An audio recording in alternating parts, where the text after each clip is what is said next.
What was your most memorable moment from making the film? That's a good question. Well, it's quite a long time ago now, so I've sort of forgotten most of what happens. Well, it's difficult to sort of, there weren't like standout moments. We've just been working together on Inbetweeners for like 4 and a bit years now. Really? So because we did 3 TV series before the film. So the whole thing was just really fun. We all get on really well. We got very well with the writers and the director. So we had a lot of fun making the film. It just felt like an extension of doing the TV series. But there are like rumors or plans for a sequel. Is that still happening? They're just rumors, I think. We've heard those rumors as well, but nobody seems to be able to identify where the rumors have come from. Well, if it was to happen, what would you like to see you guys do in the second movie? I'm not sure. I think the reason that we're dubious that there will be one is because it felt like a very natural ending to the TV show, this film. It felt like they're sort of saying goodbye to each other and they're going to go their own separate ways. So I don't know whether there'll be a sequel because I'm not sure what it would be. Well, I know the fans want one, so if there is one. Usually definitely. Yeah. So. And you'd be on board, of course, if something came up? I don't know, I think we'd all be happy to talk about it. I think we just want to see the script and if it makes sure it's the same sort of crew involved. Did you actually film in Greece? No, we filmed it in Magaluf, which is a town in Mallorca. The idea is the 4 boys go on this holiday after they've done their exams, which is a tradition in Britain. It's like the British equivalent of spring break, or a rite of passage. And there's various little towns across Europe that British teenagers go to for a couple of weeks in the summer, and they just take them over and embarrass themselves and embarrass their country. So we filmed in one of those, a place called Magaluf, which is pretty grim. It's basically like a square mile of English-themed pubs and bars and restaurants, and it's pretty gross. But we filmed there in February, so it was totally deserted, so we had the whole place to ourselves, except for the really strange people who live there year-round.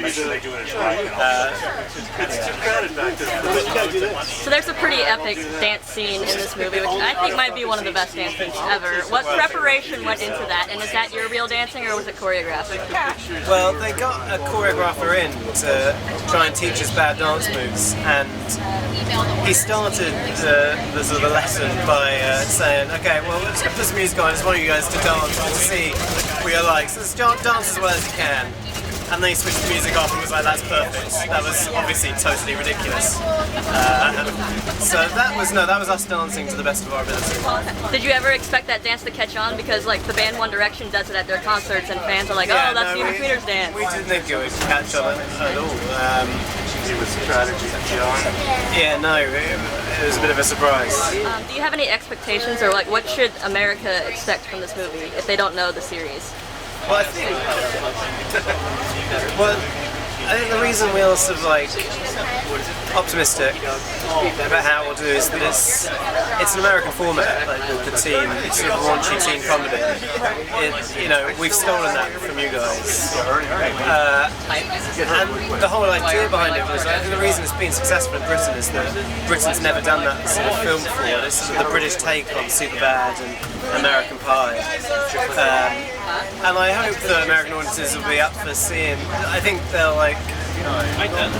recognise it and they'll recognise the format and a lot of the tropes. But hopefully they'll see something a bit different in it as well, in that it's the British sort of take on that.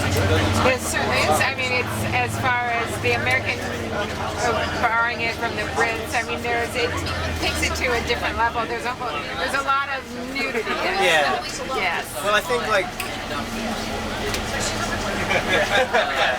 I think what we've sort of added to it is that we've by making it more British, we've made it sort of more realistic, grimmer. Yes. I think the characters are less appealing and sort of less sympathetic to them.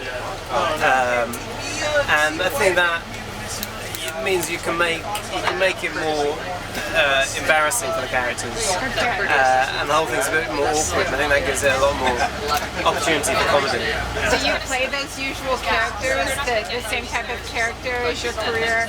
An evolution of this character, or? I think, I seem to have only been cast as sort of virgins and losers. I don't know why. And have you guys paid attention at all to the US version that's come out? Like, how do you feel about it being remade already for our audience? Well, I think we're quite happy for it to be remade, because that means it's obviously been successful in the UK, and it means America's taken notice of that. We have no sort of cohesive opinion on it. Most of us haven't seen it. I saw half of an episode, which I thought was really good.